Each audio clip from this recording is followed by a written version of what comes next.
Ladies and gentlemen, welcome back to That Amazon Ads Podcast. Today, we're going to be talking to you about why bidding automation doesn't work, and we're going to look real cool doing it.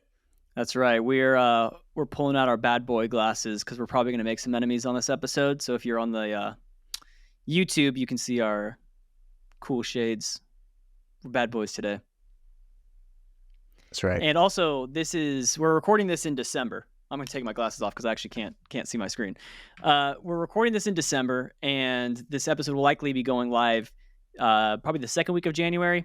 So we're kicking off the year probably rustling some feathers because in some polls that we did, we saw that I think 40% of PPC managers are using some kind of black box third-party algorithm to manage their bids. And then the other like 30% were managing bids still through automation, but through rule-based automation, which is just kind of increase or decrease by X% if these conditions are met. And the minority were managing bids the old school way through bulk sheets, through manual optimizations, which is how Andrew and I have found to be the most effective way to deliver performance, to get the results that we promise to clients, is doing things manually because we have that much more control over everything to hit these unique client goals. And so we've talked quite a bit on episodes 2 through 5 on how we manage those bids manually. But this episode's, we figured we probably need to do a bit more explanation of not so much why our methods work, but why these other methods don't work. And so we'll probably be making some upset people this week, this January, huh? Yeah, we're not here to take part. We're here to take over. That's what we like to say around here. Oh, whoa. We're coming for you. Those are fighting words. But nah. Yeah, I mean, as you guys know, we've been telling you that because we were so dissatisfied with the current solutions for managing bids, we ended up creating our own solution, which is AdLabs. We'll have a link to that down below. But AdLabs is essentially the ultimate solution for ourselves, which was we like doing things manually, but it's still very time intensive. So we wanted to speed up that process so we could, create these really sophisticated bid optimizations that help us achieve our clients' goals in an aggressive way, but is also, very focused on preserving ACoS and all of that. But we needed it to be connected to the API because spreadsheets are a pain in the butt, and we needed it to be fast. So we built all that, and we have that tool now. And that is now exclusively how we manage bids, is through this tool that we built, which is a bit of a semi-automatic solution. So it's kind of automated in the sense that it's doing the math, running the formulas for you, but it's not this daily automation black box algorithm thing. So it's still quite a bit manual, so you can maintain all of that control and fine-tune your adjustments. So that is, if you're curious to hear more about it, you can check down below in the podcast show notes where we'll have the link to it so you can get on the free version of the app. But this episode is all about basically why we have taken the road less traveled by, and why for our clients we've decided to go no automation whatsoever. And as we started writing some notes down here, Andrew, how many notes did we end up coming up with? We had probably seven different points that we came up with. I think we had like 10 at one point. We cut it down a few because 7 bullet points, and we kept on going, and then we were like, no, this is too long. We got to give people shorter episodes. So with that, why don't we just dive into this, and let's start kicking off this list of 7 reasons why bidding automation doesn't work for Amazon PPC. All right. Reason number 1 why bid automation solutions are ineffective, they're not the best solution for Amazon PPC, is that most of them use fixed look-back windows. So what does that mean?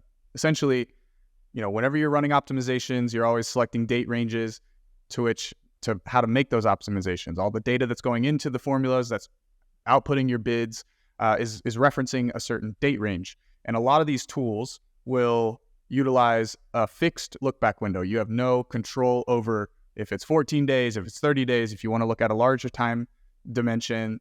That's not a possibility within a lot of these tools. They all tend to reference the 30-day look-back window, which can bring up a lot of issues for a lot of accounts in specific scenarios, and especially around times like these, right? Like we're in the middle of Q4 and kind of wrapping up the big holiday season where most people are, having really good sales, really high conversion rates. And we're about to go into that period after that where the conversion rates might be significantly lower due to less promotions, less deals, less shopping, less traffic overall. And all of those tools are still going to be referencing that 30-day December, or, right now it'd be looking at Black Friday and Cyber Monday's data, and including that in all of those bid changes and optimizations. So essentially, if you were to run with that, with using those 30 days of data, you're going to run into issues where your formulas are going to be outputting bids that are a lot more aggressive because your performance in that period was significantly better. But we know that coming out of December and Q4, conversion rates tend to drop off, and we can account for that in our manual optimizations. But these automation tools don't allow you that flexibility to kind of pick and choose based on like the logical cyclical nature of the business. It doesn't take that into account, which I think is pretty crazy, honestly. And we've been raising this to automation tools since day one, since we started demoing them, and it's like nobody hears that concern too well. So yeah, I think it's a big flaw in these automation tools is that fixed look back window. That's tough. Yeah. And also some tools don't even tell you what their look back window is. So you as the manager don't even know how you should be perhaps adjusting your target ACoS. And this kind of gets into some of the points later on, so maybe I won't get too sidetracked. But yeah, either they have this fixed window or they don't tell you what the window is. But in all of my experience, I have never once seen a tool that calculates the bids properly on January 1st or December 26th. Like basically right after the big holiday season, everything slows down, conversion rates decrease. They're all looking backwards, never looking forwards. And so when you come to December 26th and all the shopping slows down and conversion rates plummet, all these tools are just looking back at the last 30 days being like, man, sales are firing, conversion rates are through the roof. Let's raise these bids even further. And you're raising bids into a lull. And I always see ACoS spikes on accounts who are using automation immediately following Christmas or going into the first week of January. And this also gets into something else that we'll talk about later, but these tools will be like, oh, there's a 2-week learning curve, which is basically just, I think, a way of saying we have to wait until the data repopulates with 2 weeks of post-Christmas data so we can, because it's only backwards looking, right? We are always, with me and Andrew, whenever we're making these adjustments, we are, first of all, picking a unique date range every single time, because that is probably the most important variable that's going to be going into your bidding formula. Is if you're trying to optimize high ACoS keywords, well, high ACoS over what date range? Over the last 30 days, 60 days, 90 days? We're going to have a whole other episode. Our plan is to record one later this week, so it should be released after this episode, but on how to think through picking a date range. I made a LinkedIn post on it a couple weeks ago, but I think having a whole episode dedicated to that will be great to think about how do you think through which date range you should be using. But the most simplest is you want to pick a date range where the performance, the data and performance within that date range most likely reflects what you're going to be going into this next week or tomorrow. So you want to pick, a range where conversion rates and revenue per click and all this kind of stuff is most similar to what you think is going to be happening as soon as you push these changes through. And if you don't have any data that is going to be relevant to this upcoming week, then you have to kind of factor that in and use a little bit of predictive intelligence. You can still, like for us, Andrew, like after Prime Day, we were like, okay, we had a lot of click data on Prime Day. Instead of just ignoring it, we're going to throw in some extra variable here that's anticipating a 20% drop in conversion rates immediately following Prime Day, because that's what we saw happen last year. So we add in that a little bit of predictive piece that allows us to nicely optimize it. Now, I'm going to say one more thing here. There are some tools that think they have solved this problem by using weighted moving averages, which essentially means they're looking at a 60-day and a 30-day and a 14-day and a 7-day, and they apply a different weighting to each of those time periods to try to put a little bit more like emphasis or bias on the most recent 7 days in order to have a little bit more influence there over the recent trends. And that's a good kind of step in the right direction, I guess, but that's still an issue, because what if the most recent 7 days were like the Turkey 10 period or Turkey 10 period or Prime Day period? Yeah, that was going to be my next question. Like, can you actually change the weighting in those, or is it just saying that they are using weighted averages? and you have no control over which one it's weighting more heavily. And they don't tell you exactly what the weighting is either from this one tool in particular that I've seen. They show you a nice graph that just shows a curve that shows like the level of importance over which date range, but there's no actual hard numbers on it. It's just like a visual. Doesn't actually tell the actual percentages. So what we've been talking about and what we would like to include in Ad Labs is the ability to select 2 or 3 different date ranges, and you yourself as the manager can apply different weights, which is a good way to find a sweet spot between that data confidence that we talk about, where you have a big range with a lot of click data, just a lot of big numbers to have that high confidence in the math that you're deploying, but then also use a shorter date range, which has some more recency bias, which keeps you a little bit more in line with recent trends and stuff like that. So that's probably the ultimate solution, is a manager selected date range plus multiple date ranges with manager selected weightings. I couldn't think of the word for a second there, but yeah. Anything to add to that point, Andrew? No, I love that idea. I wish more people were adopting that, but we're gonna have to just pave the way here and create that ourselves. So excited to see that come to fruition and be able to have that functionality, because that'd be super powerful to be able to leverage that. I'm so glad we're building our own tool with our own devs. It's such a relief whenever there's something that we think is broken in the worord to just go build it and be like, all right, we'll fix this. It's such a good That's how the world should be, man. If we had more people doing that, we'd live in a better place for sure. All right, let's transition over to reason number 2 why bidding automation doesn't work. Reason number 2 why bid automation is ineffective and doesn't work is that a lot of these automations are constantly running new changes, pushing new changes through to the console, changing your bids every single day, maybe even 3, 4, 5 times a day. And you know what? This can get super muddy very quickly. I tend to like to reference the change history within my account in order to figure out why things are going the way they're going. Where and when did things go wrong? What did I change? What changed within the account in order to cause that change in performance, that drop in sales, that whatever that is?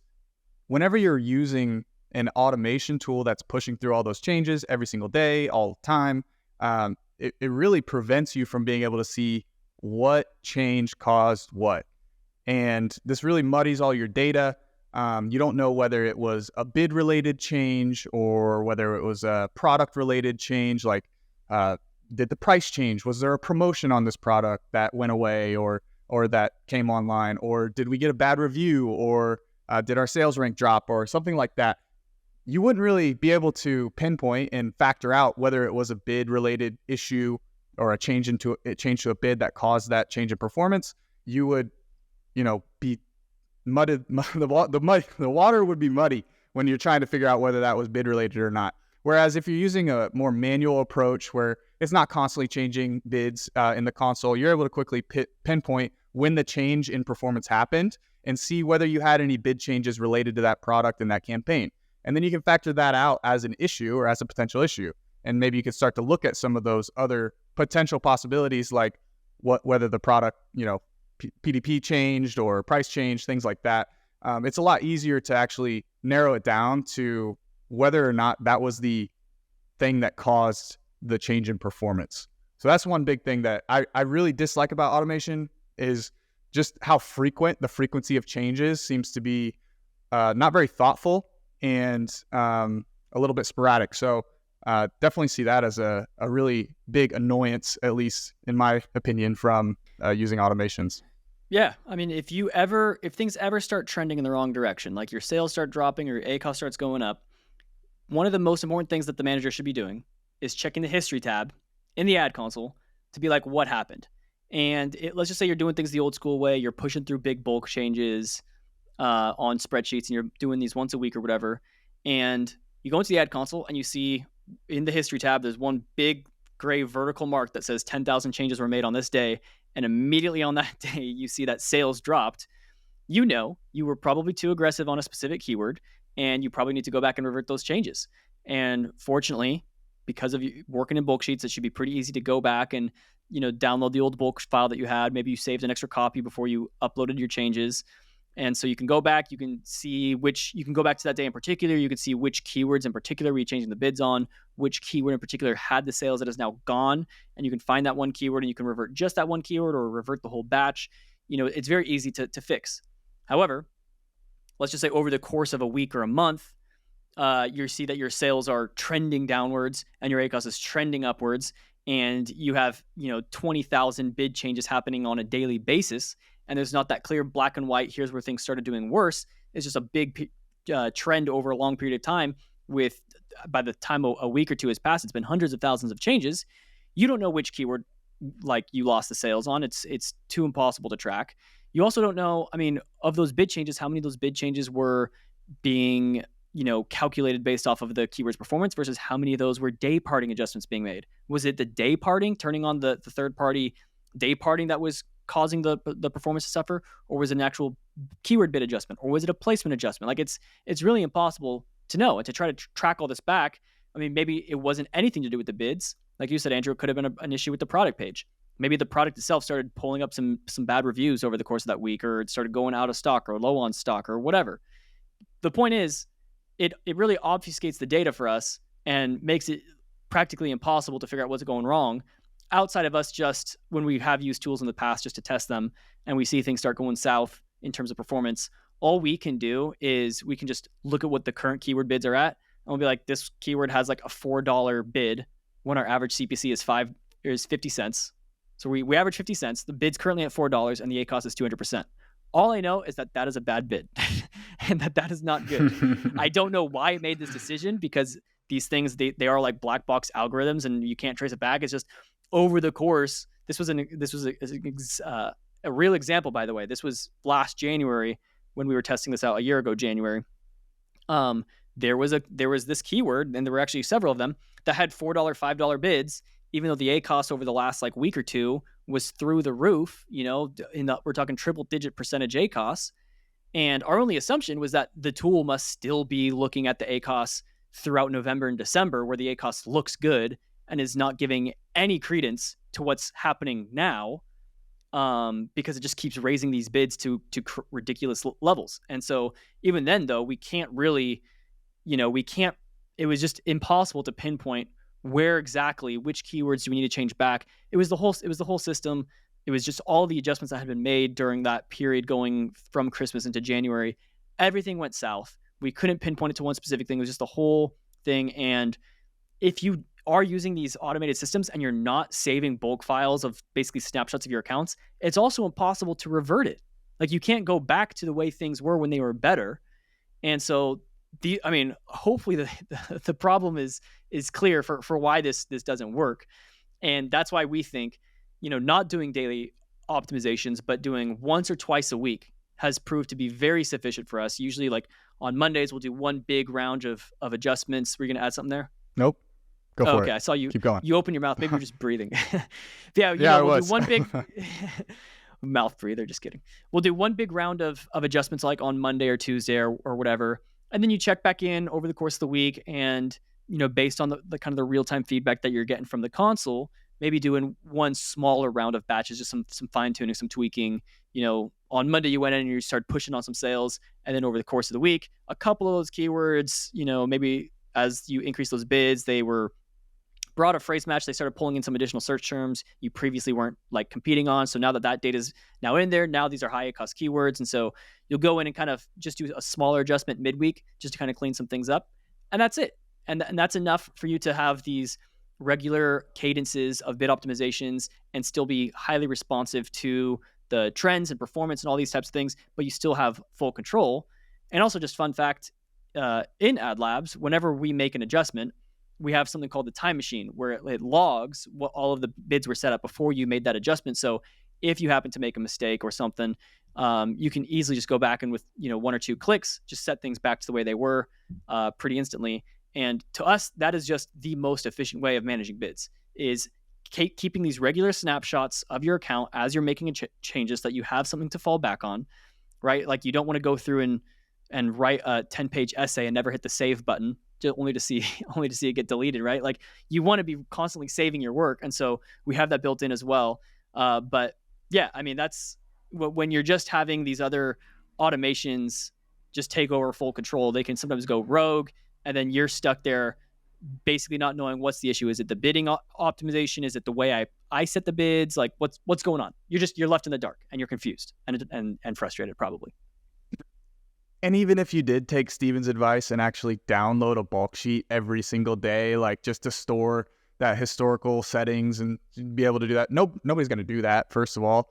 And second of all, if you do export it, maybe the day parting settings were active and you're going to pull the wrong bids. You're not going to actually pull the base bids in your bulk sheet. And so that's true. Just throw a whole bunch of things off. That's a very good point overall, but yeah. I'm going to reiterate that just in case if anybody missed it. But a lot of these third-party tools, because they're not using Amazon's native day parting, which is actually adjusting the day parting settings from within the ad console, what they're doing is they're actually just increasing or decreasing bids throughout the day on the actual keywords themselves, which what Andrew means is if you download the bulk sheet at 6 p.m. versus 6 a.m., the actual bids could look very different depending on what state the bid optimizer, the day parting was doing, whether it was during a increased bids during this time versus decreased bids during this time, as opposed to being just like your standard, like no increased bids.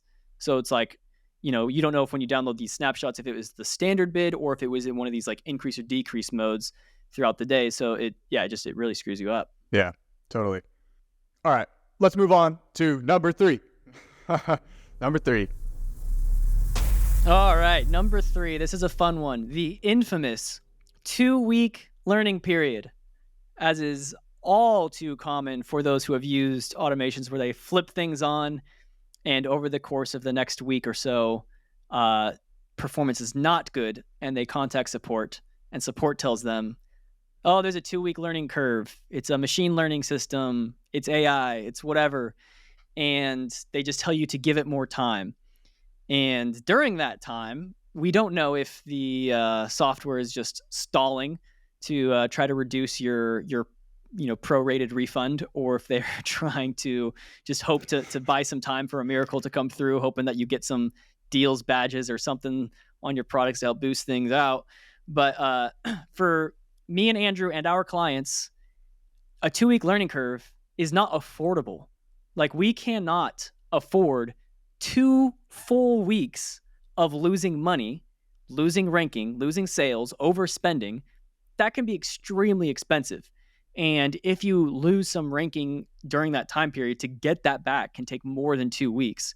And also sometimes after the 2-week learning curve is done, sometimes they'll say, oh no, it's actually 3 to 4 week learning curve. It takes a month or whatever. And they're probably saying that because, as they're making these adjustments, they kind of need their system to respond to its own adjustments. And I don't know.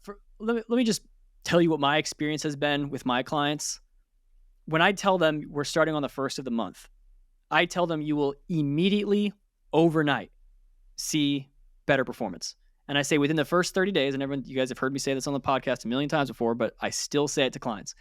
Within the first 30 days of working with me, the net profitability to your business will more than cover the cost of my services or your money back. That is the guarantee that we give people. There's no 2-week learning curve because we can very quickly identify these high spend non-converting keywords, and we're able to optimize those. And actually, that's the single within episode 2 where we talk about the 4 criteria for managing bids. That one element, that high spend non-converting keywords, that is the single ticket to that success of that guarantee. Is all we have to do is optimize the bids on those. And where a lot of these systems make mistakes is they don't actually have good logic for it. They just they wait for someone to get to $25 or $50 to spend, when in reality we can actually capture these at a lot lower rates. We can capture the things when they're just spending $3 or $4. It might not be a lot of spend, but if we know it's like one click with a $3 CPC when you average a $1 CPC, we know that's too much, right? We know based off of average order value, average conversion rate, that CPC is too high. And even though it's only one click, we know that click is too costly. We know we need to optimize that bid. And so simply by just optimizing those non-converting keywords, which we're not pausing them, archiving them, we're just calibrating the bids towards our kind of benchmark performance, what we should be hitting with our kind of target cost per click, we are able to overnight reduce spend that was non-converting. So it's also pretty low risk. Sometimes these things could convert on the next click. So we're not pausing them for that reason. They could still be relevant keywords, but we're just calibrating those bids, we were reducing the amount of non-converting spend. And then on top of that, we can increase our placement adjustments and all these kinds of things to also capture some additional sales that were missed. So all of that to be said, overnight, we start seeing better results. Maybe things might take like 1 week just to kind of, it's still that same scenario. You increase some bids on some low ACoS keywords that were auto campaigns or broad match keywords. And, as you shift these bids around, yes, you are going to see some slightly different search terms coming through, some different placements coming through. So you do need to adapt to that. So it does take, over the course of a couple of weeks, we're still making things better and getting better performance over that time period. But we're not suffering for 2 weeks saying, give it time, give it time, give it time. Does that make sense, you think? Yeah, that makes total sense. I mean, this whole 2-week learning period thing is honestly laughable. And it's so funny how everybody is like a parrot. Every SaaS company out there is like a parrot. They're just repeating what everybody else is saying. And we just hear from every single one of them. They all have like, oh, we have this machine learning 2-week learning period. It's ridiculous. And I think it's caused a lot of problems for us in the past. And it's just kind of super annoying, honestly, because it's not necessarily true. It's not necessary. Like we've proven that through just the tools that we've been working on and building, that you can get better performance and improve your performance right away. You don't need this 2-week learning period to actually do that. Now, there is some, like Stephen was saying, some fine tuning that needs to take place. And over a period of time, you gather more data and more insights, and you can make adjustments from there. But you still have the controls in your hand. You're not just sitting back, crossing your fingers, hoping that this thing works out and this thing starts trending in the right direction. It's just, it's not going to work. So, yeah. And so we totally get it that over the course of 2 weeks, the data changes as you're making these adjustments, and you do have to adapt and respond to that. But I think what Andrew and I, the main point we're trying to drive here is, for our clients, we are able to immediately see good, successful results within those 2 weeks as we are continuing our own kind of machine learning, if you want to think about it that way. That's the other thing too. Most of these things, they love the word machine learning and AI, but it's really not. All they mean is just that like the machine learns in the sense that after they increase top of search by 50% and you start getting impressions and clicks up there because previously you weren't, it's now learned what the conversion rate is at the top of search. That's all it is. It's not like as sophisticated as the marketing teams for them make it seem. Yeah, that's for sure. I mean, everybody's spouting AI this, AI that right now, and I'm just curious how much of it is legit. I'd be surprised to hear if it was any more than, it's not ChatGPT back there. Nope, no sir. So I think that pretty much covers it. That is just another unfortunate downfall and why we think bidding automation doesn't work. Because even if these systems can get pretty well calibrated after 2, 3, 4 weeks, I don't know, man. That 2 week of bleeding out. Sometimes people don't recover from an injury that big. Like I would much rather see immediate good results within a 2 week learning curve versus immediately bad results, and just trying to keep trusting this black box algorithm that gives me absolutely no insights to what it's doing and why. Before we go into the next one, I will say, and by the way, we're not trying to like pitch ad labs, although everything here kind of does tie into just how we manage things. And like I said, that high spend non-converting formula that we talk about on episode like 2 or 3 or 4, that is the ticket to success for a very safe adjustment. It's a very low risk adjustment because these are keywords that within that date range have no history of sales. And so it's pretty safe in the sense that you're likely not to lose a sale by calculating these bids. And we're not pausing or archiving them. We're only saying if the spend itself on these keyword does not make sense, given your target ACoS, given your average order value, your target cost per acquisition, we're just going to calculate the bid to where it does make sense. And that's all we do. And that can significantly reduce the spend to the point that that's my guarantee to you guys. If you want to try out Ad Labs, we have a free version. There's also a pro version. Only use that high spend non-converting when you're in the advanced settings. You see that you can actually control which bid optimization you want to do. Only optimize those high spend non-converting and tell me that your account isn't immediately better. Like I guarantee it, to the extent that if not, and you're on the pro plan, we'll refund you, no questions asked. Like it is, prove me wrong, basically is what I'm saying. Like I'm so confident because I've been doing this for 4 years, like this same system, and it's how I've made this guarantee to all of my clients. And like my services, by the way, are expensive. We're talking like thousands of dollars a month. So I'm recovering that for them. And so, yeah, I'm very confident, hopefully not cocky, but maybe borderline. I don't know. What do you think, Andrew? I think confidence is good, man. We need a little bit of that around here. We gotta believe in it before we can achieve it, as they say. Yeah. So I like the confidence. I believe in it too. I think it just comes from the fact that it's produced results. It's you trust it because you've seen what it can do for your accounts, and you know the impact that it's had across the board. It's not like, oh, I did this on one account and happened to get results because maybe they just had good products or whatever. No, this is like, we've tested this on dozens and dozens and dozens of accounts, and And these other people methods too. work. Yeah, we've turned over the keys. Like Other that, people too. Yeah, that Excel macro LinkedIn post that I made that went viral. We had people start testing out the same logic just on an Excel macro, and they all came back with like overwhelmingly positive feedback. And that was when we decided, okay, people really like this. Why are we sticking with Excel macros? Why don't we make an API version of it? And so far, people have been using this. Same thing, overwhelmingly positive. But let's switch into reason number 4 of why we think bidding automation doesn't work. All right. Reason number 4 is reduced responsiveness. And we've kind of talked about this like a little bit anecdotally, just as we've been going through this.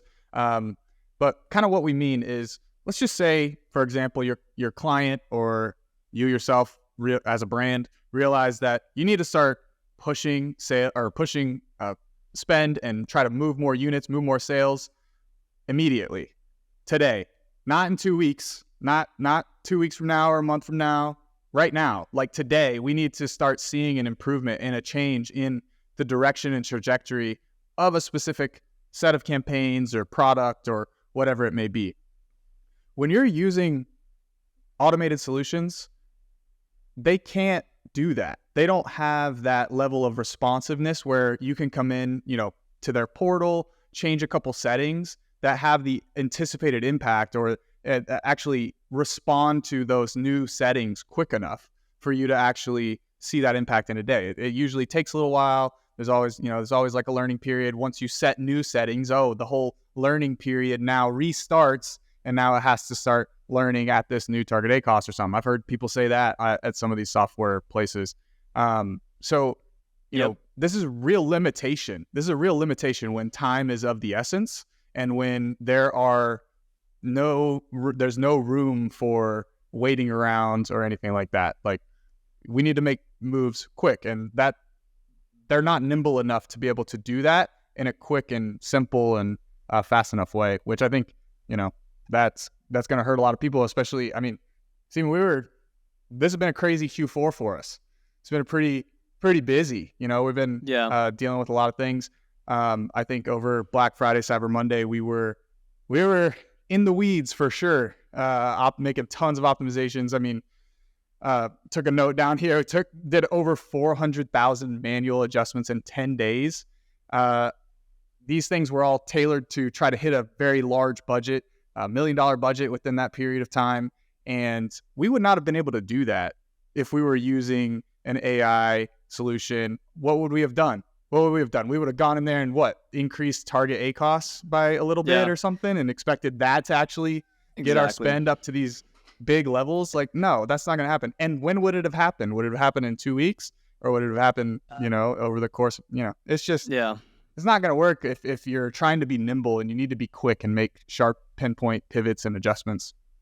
Yeah, you said something great too, which is that a lot of times these tools, in addition, going back to that previous point around the 2-week learning curve, like if your ACoS is too high, let's say you're targeting 30% ACoS and it's sitting at 40, and so you think, okay, maybe I have to lower my target ACoS to like 25 or 20 and try to undershoot it so that I actually end up being where I want to be. But then if you change the setting, then people will be like, oh, you just restarted the learning curve. Yeah, I got to take another 2 weeks. And it's like, are you kidding me, man? Come on. So that's one problem.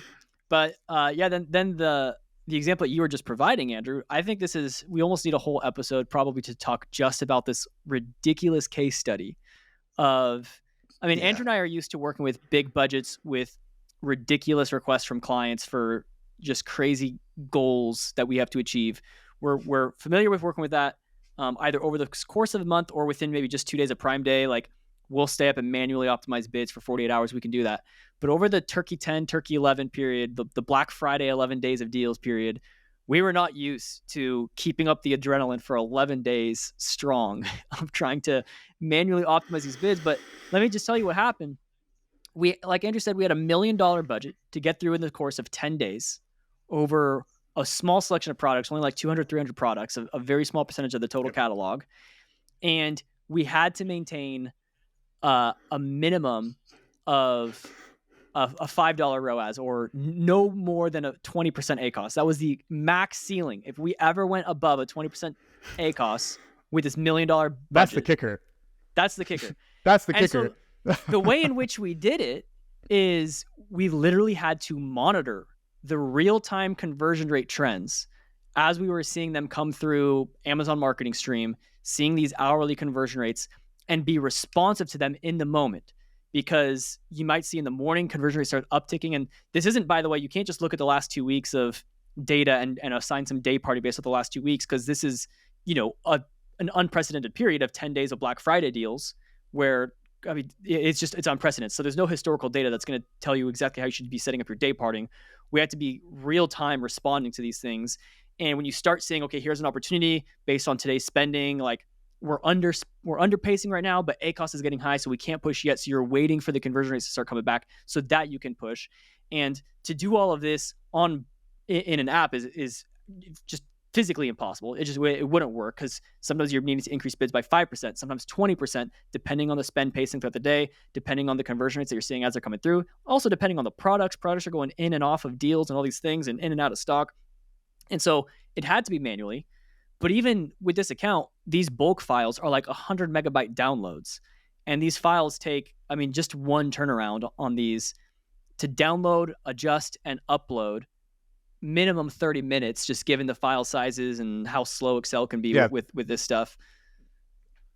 This account has like several thousand campaigns too. So that's why those file sizes are so big. I have a really robust strategy built out. So it just makes working in bulk very, very difficult. Even just like getting them to pull up on my screen sometimes is like a little bit challenging depending on which computer I'm using. But yeah, just wanted to mention that. Yeah, with the tool that we built, we were able to intraday respond in real time and push through, just check in the morning, see how things are going, push through 25,000, 30,000 bid adjustments we're either prioritizing increasing sales or reducing ACOS, depending on kind of like how things are pacing so far. And that's something else that's really cool about the tool, is that you can actually select a prioritization, depending on that speed, like Andrew was saying, like you can't react quickly, for when we're making our adjustments. Sometimes they're just more balanced. They're like a balanced approach where we're just trying to like kind of evenly continue to grow sales within this target ACOS. But other times ACOS starts spiking and you want to be quicker on the brakes. Other times, you're seeing that conversion rates are picking up, or that you're underpacing your sales, and so you want to be quicker on the gas. And so that's the other thing that we have within the tool, is being able to switch back and forth between, okay, do we want to be quicker on the brakes, quicker on the gas? What do we want to do? Do we only want to optimize the high spend on converting, or do we also want to try to push on these low visibility keywords? Do we want to include the zero impression rows or not, depending on like how much gas, how much throttle we want to give it, right? So within that, we're pushing through like 2 or 3 times a day. We're constantly monitoring the performance, pushing through these adjustments, but they go through, like once you make the decision as the manager, like these are the adjustments that I want to make, they go through in like 60 seconds. Like we say ship, and actually it's faster. It's probably like 15 seconds to actually push like 30,000 rows. The whole process. Yeah. The whole process we're saying take 30 to 60 thinking seconds. From thinking through everything we're going to be doing. So like, point being, that whole case study would have been impossible on any form of automation. Like there's no automation that's going to give you that power.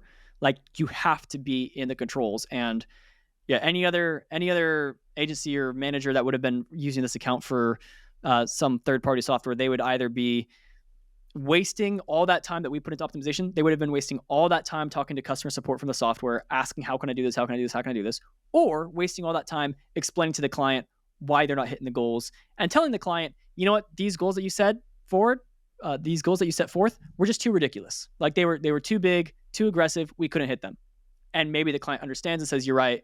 That was a lot of budget on a small product selection with a very aggressive ACOS goal. And maybe that's where it ends, and the client is okay with it because you convinced them that it was an aggressive goal and you couldn't do it. We told the client, okay, this is very aggressive. We are not super confident that it's going to work, but we're going to try our best. and we did try our best and we hit it. But point being, there's no other way that would have worked with automation. That's the story time. Fun story If time. you were that person, if you were that person trying to use that automation, you would have either had to explain that to your client, like why it didn't work, or two, you'd be fired because that wouldn't have worked out very well for you. Either or. Yeah. All right, let's jump into reason number 5, why bidding automation does not work. Black box algorithms. You've heard it from all the software tools. You hear it in Amazon too, their own black box algorithms. Essentially just means they have these systems in place that they don't let you see, and they don't let you have any insight into what's going on behind the curtain. They're like the Wizard of Oz back there behind the curtain, and you don't know what's going on. So a lot of these tools, they have algorithms, they have formulas, they have a system for how these bids are actually being calculated and things like that. The problem is, you as the user don't have any idea what that is. So let's walk through just some possibilities of like why that might be a problem. Well, if you don't know what's going into the algorithm or what's going into the calculations, how are you going to know what levers to pull in your settings to actually get the intended outcome? You're not going to know how to adjust your ACoS in order to, or your ACoS targets to achieve certain spend levels and spend goals, or elicit a certain bid change, like or a movement of bid changes into a certain direction. Like you can't have any of that insight. And there's only so many things, and usually it's like maybe 1 to 3 max inputs that you actually have as the user to be able to dictate how that performance goes. So without having that insight into how the algorithm works, you have no idea or no insight into why the changes are actually happening, which is this is a big problem. Like you're going to run into a lot of issues using these. You don't know how to best adjust the targets and the settings. It's a black box. You can't see into it, it ain't working out. It's not good. But I'll say this, I've been having conversations with people lately, just within Ad Labs and onboarding some people, and a lot of them have the same frustration. They're saying, hey, we're using XYZ tool. We don't have the ability to see what, it's a black box. We don't have any idea what's going on. And it's causing their accounts to suffer, and they have no way to actually audit and tweak and manipulate the settings enough without that insight into what's going into it to create the results that they're trying to get. Yep. Yeah. I mean, and I wonder why people don't practice a white box algorithm system in which they actually open up exactly what's going on, show the user what's happening under the hood. I wonder if it's because they're concerned about other people, stealing the logic or the algorithm, or I wonder if, frankly, it's that it's just not that complex, and they would be embarrassed if you saw what was actually happening. Like, I bet you for most of these tools that are like machine learning, all they're doing is if ACoS is above or below the target, increase or decrease by X%. And I bet you that's the end of the logic for all these things. And they're probably just embarrassed to admit that. And so they just I know say of it's like a black one. box. I know of like one that doesn't. I know one that doesn't do that. And I think you know which one it is too. They sent you a deck. They sent you a deck that had kind of the formulas that they use and everything. And they were using like a version of the revenue per click model. But that was one software solution that we've asked like all of them that we work with to tell us what goes into their bidding logic, what provides some like details of like how the algorithm functions and works. And 99% of them don't have anything, or like, oh, we can't share that information. We did have one send it through, fortunately, and got to see kind of what it was and what was on the back end, but it still wasn't totally there. There's still a lot of missing pieces to the equation that aren't being accounted for in some of these big companies that dominate a lot of this, third-party tool space. Yep. There is that one prominent tool that does use revenue per click. I think there's actually two. There are two prominent tools that I think do use revenue per click as like the core principle behind their bidding system, which is great because of obviously all the reasons that we've talked about on episodes 2 through 5. We've also been, some people have told us we need to do a full episode just on revenue per click. So hopefully we can create that too, just to talk more at length about it. But why that's probably the most important metric for bidding is another episode. But these two other tools do seem to use that, but it's still not super clear. The other things that we mentioned, like what date range do they use? Like some of them it's a fixed. The other one was the one that had the visual that shows just like without actual hard numbers what the acceleration curve is and all these types of things, which still does leave the manager with a little bit of blindness as to, okay, how can I adjust the settings on this automation in order to achieve this desired outcome? Like if I need to move things more quickly, will actually changing my ACOS slightly above or below what it truly is help me actually get to the goals that I'm trying to achieve? Or what do I need to do? Do I need to break this out into more segmentations? Like instead of, does every campaign need a specific setting, or can I group campaigns together? Or should I set this at the ad group level or keyword level? Like how can I better manipulate this? Like you don't know what you should be doing there. And that's why for us, like that transparency is very important. So we actually have within our help documentation a whole thing that's like public to anyone to access, but it is our white box algorithm, because we know the importance of, the more you know about a tool, the better you can wield it. And so we've been very public with the stuff. It's like it's already public on the podcast with how we calculate bids. We just put it into a system, and then we tell you more specifically, a little bit more detailed and granular around like the math behind it, so that if you're a geek, you can read it all and find out. And then if you are not a geek, it doesn't matter. You can just ignore it and just use the system the way you would anything else. But the reason why I think that's so important is because, frankly, I need to reference when I'm about to push changes through, and I'm wondering more specifically, like I'm really trying to be exact and fine-tuned and detailed and everything. And I'm thinking, okay, I want to push sales here. Is it better for me to just set a slightly higher target ACOS and use the balanced approach? Or should I set my actual target ACOS and use the increased sales prioritization? Like both of those would get me pretty good results. But like, for that decision, which one should I actually be doing to try to like really help my client? When the client just says, spend more on these, for example, client says, spend more on these. I'm wondering, should I raise my target ACOS and go balanced, or use the true target ACOS and just use the increased sales prioritization?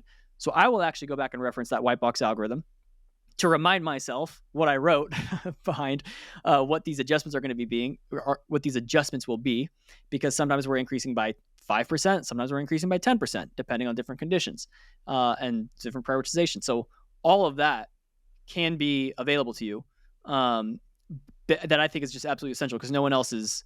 It really is impossible to use these tools, these automation tools, if you don't know exactly what's happening. And that's why I think these automations don't work. Enough said. Let's move on to number 6. Reason number 6 why bidding automation doesn't work. But actually, I'm going to add something to number 5. Well, last thing to add to that whole conversation about the black box, white box algorithm thing. Part of why we are so transparent and let people look under the hood is first and foremost to make this a more wieldy weapon in your arsenal. Reason number 2 is we don't care about other people stealing our stuff. Like if we did, honestly, like when we were starting to talk about how we calculate bids on the podcast and all this kind of stuff, we were thinking, should we even be publicizing this information, or should we just be keeping it close to chest to keep our clients with a good competitive advantage? And we just decided that the ocean is so dang wide and we're such small guppies in this ocean. Like we don't really care. We are just trying to create tools for ourselves. And if you guys, when you give us feedback on the podcast or whatever, and you say it's helpful to you, that's fuel to the fire for us. That keeps us going. And so we are more than happy to reveal all this information, all the trade secrets except for one, by the way. There's only one variable that we don't publicize anywhere. That's exclusively available in the masterclass. But otherwise, everything else, we basically reveal everything else because we just truly believe in the importance of free value, free education, all this kind of stuff. So now on to number 6. Truthfully, number 6. There is no good bid ceiling logic in these systems. Were you laughing at what, Andrew? No, I was just laughing at the fact that I cut you off, man. I'm sorry. I didn't mean to do that. I should have let you just finish your thought. No, I'm just teasing. Yeah. All right. Well, it's all right. Let's talk about these bid ceilings, because this is something that, for me, is absolutely essential, which is whenever you're trying to increase bids, it's a low visibility keyword, right? Low visibility, only got 1 click or no clicks in the past 30 days. I'm going to increase that bid. and people will increase it by 5%, 10%, whatever. And maybe this isn't actually like a low visibility keyword because you're not getting enough, your CPC is not high enough. It could just be a low search volume keyword that it only gets 1 click a month on average or whatever. And you're just increasing that bid, 5% here, 5% there. Every time you run the automation, it's low visibility, it's low visibility. It's just like on a daily basis, increasing this bid by 1, 2, 5%, whatever. And then over the course of, a month or 2 months or 3 months, is just constantly increasing the bids on this keyword. And you end up seeing keywords with bids set to like $20 and $30 because it's perpetually in this low visibility state. And you could be extremely lucky that you're not getting charged those CPCs because you are the highest bidder. Amazon is saying, look, $20, you got it, bro. But even then, like the next highest bidder is maybe only bidding $2 or $3, whatever. So, you're getting 1 click a month on this keyword and you're paying $2 or $3 to get that click every month, and it's not killing your account. But, if you have 10,000, 20,000 keywords like this, just all adding up these low visibility statuses, especially if you're over harvesting and you're not, when you're harvesting new keywords, you're not adding as a prerequisite to keyword graduation a certain level of search volume. If you're just saying anything with one order, welcome in, and you're not checking for a certain amount of search volume or clicks or impressions, whatever, then yeah, you're very likely seeing this exact scenario in your accounts. All these super low visibility keywords where the bids are set ridiculously high because these systems are trying to increase the bids to infinity. And cumulatively, those are killing you. So there's not any one single keyword that's an offender, that's clearly high ACoS or clearly high spend on converting, but cumulatively, all of them are killing you. And the way in which we can do this is we calculate what the bid ceiling should be, which is basically like, hey, under no circumstances, we can increase this bid 5%, 10%, whatever, but under no circumstances is it ever going to exceed this threshold because we have enough data to know we can't afford that CPC. Now, these tools will let you enter, most of the time, your own kind of manual bid ceiling for these. So you can jump in there and say, okay, never should these bids exceed $2 or $3 CPC. That's the ceiling. But even that is a little too simple. I think two things come to mind. Number one, Andrew, I don't know if most people know even how to calculate bid ceilings. Like where do you think people are getting these numbers from when they're saying $2, $3? Do you think they're calculating it, or where do you think the average person pulls those from? I have no idea. I would say that most people probably look at their account or look at the collection of campaigns and look at the CPCs and then say, all right, never want it to be 3 or 4 times what that, like something like that. I don't know everybody's mind, so yeah, I don't know where they're getting them, but they usually seem pretty unthoughtful, pretty generic, and probably something that they heard somebody say on LinkedIn that you should never bid more than this, and it has nothing to do with their specific account. I mean, I don't know. It's probably, I think I would imagine, people just jump in there and just say, okay, $4 is the max. And it's a bit arbitrary how they got to $4. Maybe if they're doing a good job, they're doing a little bit of arithmetic and figuring things out.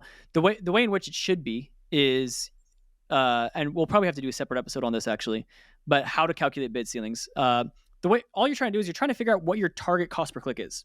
So based off of all the classic things like your revenue per click, your average conversion rate, average order value, all these things, and your target ACoS, we can get a pretty good idea of, on average, what should you be spending per click. And let's just say you do the math and it comes out to $1.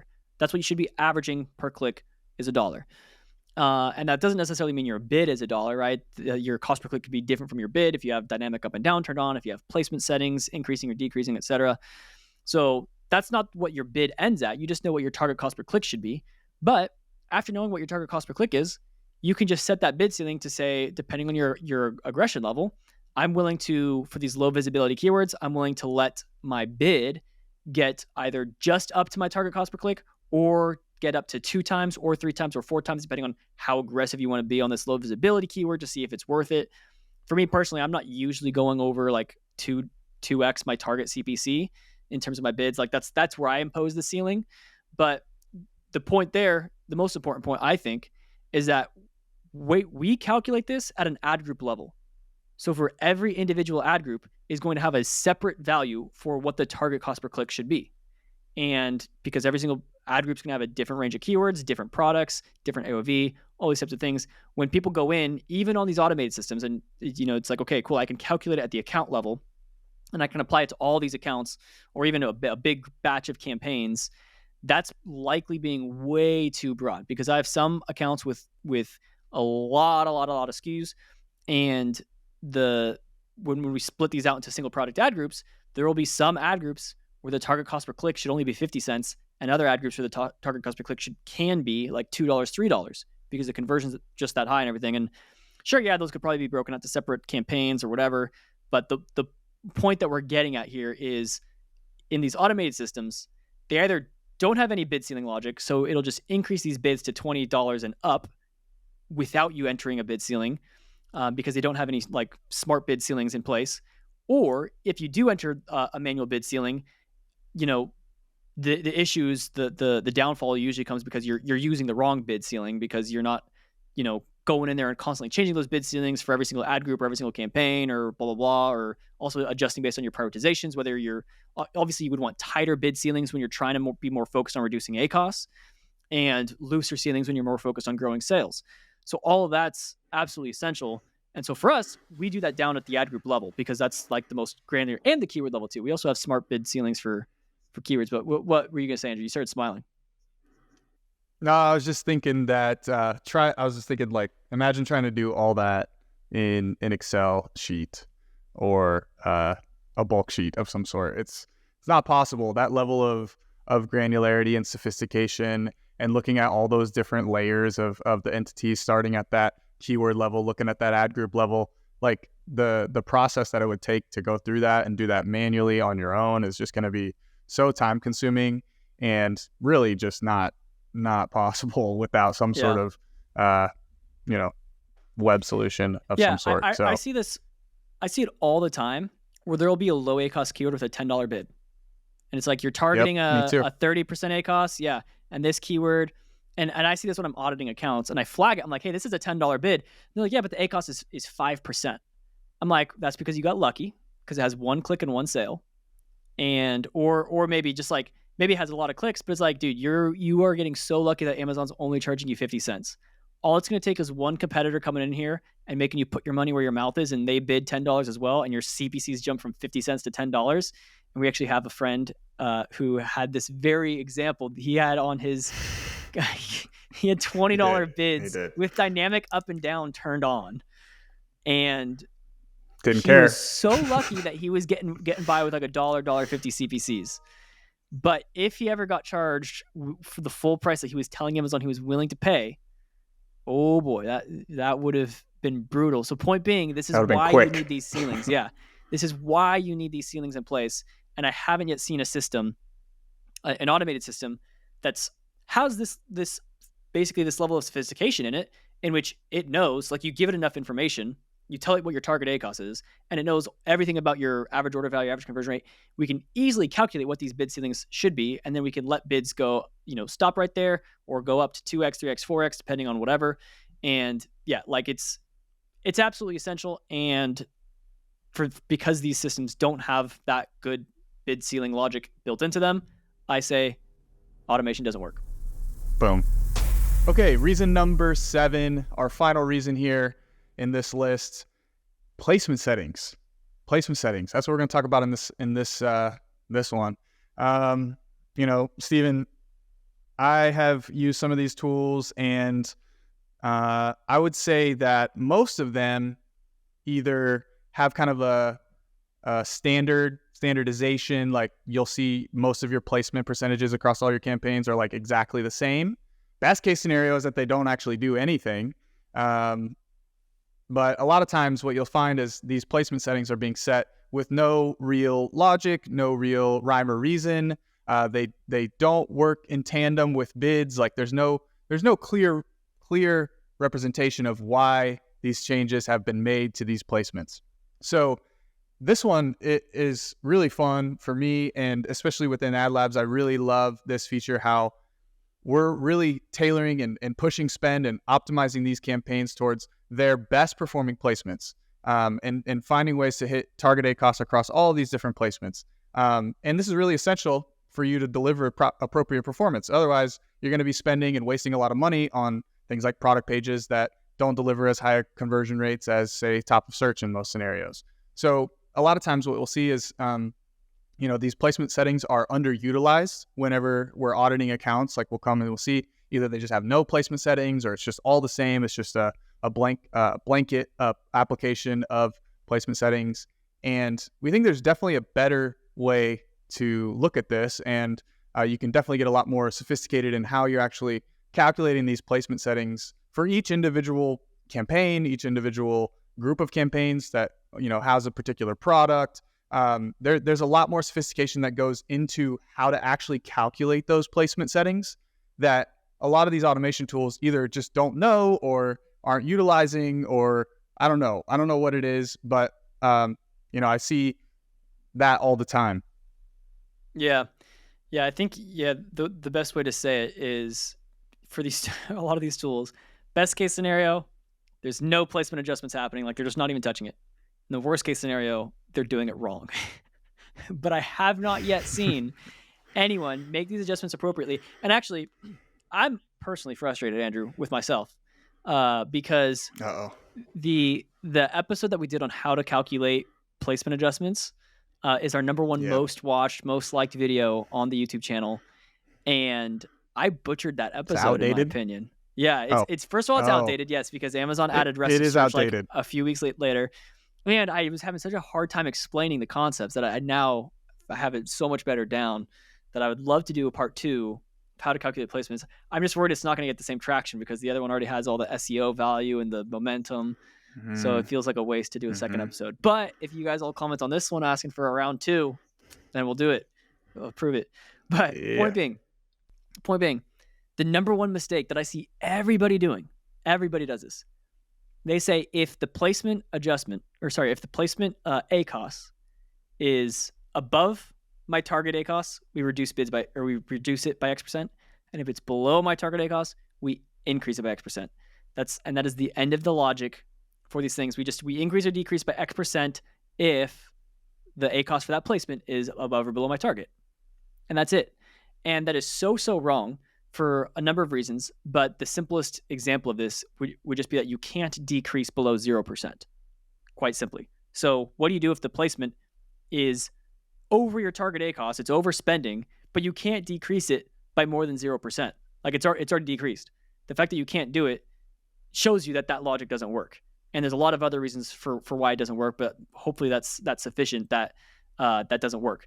So, and like Andrew was saying, your placement adjustments and those bid modifiers for specific placements and your actual keyword bids, those go hand in hand. At the end of the day, they create one CPC, right? It is what you're telling Amazon your max bid is plus a certain percentage for this placement. That gives you a single CPC for that specific keyword for that specific placement. And so you have to be treating these together as one bidding strategy. And you can't just, bid separately and say, okay, increase, decrease by X% for this, increase, decrease by X% for that. And so in this scenario, even if you're using those rule-based automations in which you're doing that, you can't actually calculate what the math should be for these percentages because no other tool that I've ever seen with these rule-based systems where even you can control it yourself and select the date range yourself and all this kind of stuff, none of them are going to allow you to do the actual math that's needed that we talked about on that other episode. And I'll pull up the episode number in a second here so I can reference it. But no other tool is going to allow you to calculate these placements properly. All they're going to let you do is increase or decrease by X%, and it doesn't work at the end of the day. And then, Andrew, do you have any thoughts? I'm going to go try to find that episode number. No, not really anything else to add to that. Don't want to beat a dead horse or anything. I mean, I think that another thought that kind of comes to mind is like, what do you do when you don't have enough data on a particular placement to actually make an optimization? Maybe we don't really need to go into that, but it's really nice. True. I mean, should we go into that, Andrew? Should we go into that? That's one of my favorite things. Save it for another episode. We save that for the episode, the revised version of the how to calculate your placement settings. I'm just gonna reiterate that. Yeah, what do you do when the campaign itself has low data or specific placement doesn't have any clicks or data on it? What Andrew's asking is, how do you solve those problems? If you run into these really low data scenarios where top of search or product pages has one click and one sale, and it looks like the revenue or the performance is through the roof because it's 100% conversion rate. Like, how do you solve those low data problems within the placements? That's what Andrew's teasing. Yep. But we're not going to talk about that today. We're going to have to make another episode on that one. Keep you guys coming back for more. Yeah. But we solve it in Ad Labs, so you can immediately start reaping the benefits there. And obviously, this episode is starting to sound just like a whole pitch, but we honestly do mean it to be valuable, because even before Ad Labs, before we started building any of this was all stuff that I've honestly had on my mind for a long time that I have wanted to share and make a LinkedIn post about. But yeah, this has actually been on my mind for years, wanting to just state our kind of point of view on why we don't automate things and why we think it doesn't work, at least for us. There are some people, and actually maybe that would be somewhere where we can conclude on this. But we can end with some thoughts around like when or where automation might work. If you can think of any examples. I only have one example, so that's the only thing that I'm going to say. But by the way, that episode number that I said I was going to pull up is episode 14. So you can go back there to see how we calculate for placements, and then leave some comments asking for a part 2 if you want to see a better done version of that, where we also talk about how to solve the low data problem. But anything to add on this one, Andrew, or do you want to give anybody some reasons when automation might work? When automation might work? Are you saying in terms of bid automation or just like any type of automation? Yeah, bid automation. Bid automation. I think we've kind of cracked that code with Ad Labs in terms of we've automated the parts that are time consuming and kept the parts that require some thought. So, I mean, there is some level of automation that is applicable, right? Like, it's not totally automated in the sense that you have no control over it. I would say, like a macro or something like that is a semi-automated solution that, can produce results. But I'm curious to hear your one reason why it might work, or when it might work. I was going to say, if you are like Apple or something, like if you're selling iPhones and it's like you can do no it don't matter.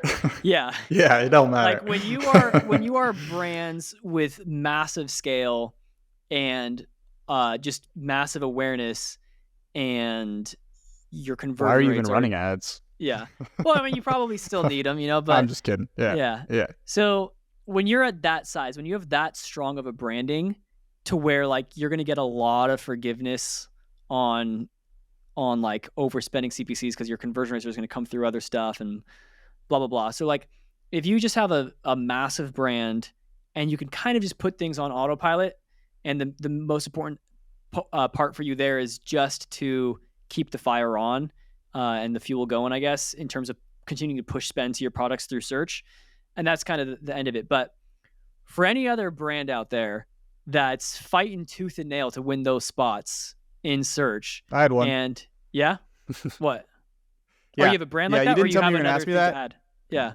No. One more other way that automation would work for you. And I've heard this as I've been doing onboarding with Ad Labs clients and stuff. But basically, if you don't care that much about maximizing your performance, I've heard a lot of people say that they've been using automation for many years, the same tool, kind of sticking with it, and they see good enough results for them to not really question it too much. So I guess in scenarios like that, if you're a single brand owner running everything by yourself, got no PPC knowledge, don't have the time to allocate to something a little more manual, then, I've heard people saying that has been helpful for them. Although they are looking for a better solution now when they hear that the solution has been created. So, Andrew, I don't know if I told you this. But we were onboarding an agency to our semi-automatic solution for bid optimization, and the agency person was surprised that we didn't fully automate it, that we didn't have an option to fully automate it. And I was telling them, I was like, frankly, I don't want it automated for myself. Like if I could automate it, I wouldn't, because for me, I think it's good practice to force me to stay a little bit more in the weeds, to look at the performance every week, right? Like I go in on Monday or Tuesday when I'm making these adjustments, and in order to push the changes through, I have to pick a date range. So I have to look at different dates. I have to look at different views in order to figure out what's going to be the best logic to deploy this round. And I love that it keeps me close to it in that sense. But this PPC manager was saying, and frankly, like we said, it only takes us like 60 seconds maybe to like click around, do a few different data views, and push it through, and it's done. And I was telling this manager that like it really doesn't take that long, like a minute or two. And the manager was saying, but what if I don't have time to do that every day, to like check in and like look on the bids and all these things? And I was like, dude, if that's the case, then you need to tell your client to find a different agency, dude. Like, who doesn't have 2 minutes? You don't have 1 minute? How much are they paying you? How much are they paying you that you can't take 2 minutes out of your day to like just make some better decisions around bids for your client? That like you would rather just things be completely on cruise control and yeah, you rather than take 2 minutes out of your day to get some really good decision input from the manager to help the client reach their specific goals, you'd rather just turn everything over to a black box and forego who knows how much wasted spend and missed sales opportunities because you're just not in control anymore. Jeez. Yeah. Well, there's a lot. That's who you guys are competing with out there. Yeah. So you guys got this. Yeah. I mean, man, you got this. I'm already starting to think that there's like so much more that I could say and add to just the topic of really just like kind of managing clients too. But well, you know what? This episode's gone on too long. We could add on a lot more bullet points to why bidding automation doesn't work. Times that it would work are probably when you're just in a very fortunate scenario. Like Andrew said, either like you don't really care, like your priorities are kind of elsewhere with the business, not so focused on fighting tooth and nail to win specific keywords and to rank specifically for keywords. But you know, that's probably less than 10% of our audience are probably people who are in that fortunate of a scenario where they just have so much sales volume coming through all their channels that the PPC can kind of take can kind of sit in the back burner a little bit. But for everyone else, it's a competitive space out there, and all of for your clients or for your own brand, chances are a lot of your competition is only using automation or just not doing any bid management at all. And this is a huge opportunity for you to gain a competitive advantage over them if you start taking things into your own hands, doing things either manually on bulk sheets or through ad labs. Either one is going to get you better results than any kind of automated tool. We feel confident of this because we've seen it for ourselves. And I will conclude with this. And I need to write a LinkedIn post about this as well. This has been a big one on my mind. But nowadays, with like 60% of sales coming from paid for kind of the average brand on Amazon, 50 to 60% of your total sales are coming from paid search. Not even just including like those display cannibalization tactics. We're saying just from paid search. Over 50% of sales are coming just from paid search. And you're paying for every single click on every single one of those searches. So never before has managing bids, I think, been so crucial to your success as an Amazon business because when you're paying for like 50% of that traffic on a click by click basis, and that is one-to-one correlate with your profitability as a business. And not only that, but those CPCs are not just, costing you money, but they're also contributing to the ranking. Like, yeah, bidding is the only way in which you can simultaneously manage investment levels, profitability, and ranking all in one. And it's influencing 60% of your sales on top of organic influence. So yeah, like you have to, if you really think that these black box algorithms with a 2-week learning curve that are making daily adjustments with a fixed look back window and don't control your bid placement settings and have no bidding logic for ceilings, that was all 7 at once. I don't think, unless if you think that those can you're going to trust them with that big part of your business. That was like the opposite of a benefit stack. That was like the opposite of a benefit stack. It just made me anxious hearing you read all those things. Yeah. Unless if you think that all of that, you're willing to surrender all of the profitability, ranking, and investment levels controls over all your keywords to those types of systems. If you're ready to do that, then good for you. But for us, that's why we say bidding automation doesn't work. That's it, folks. Right there. All right, guys. Hope you like this episode. Andrew and I are getting a lot of messages right now, so I think we got to go check up on those.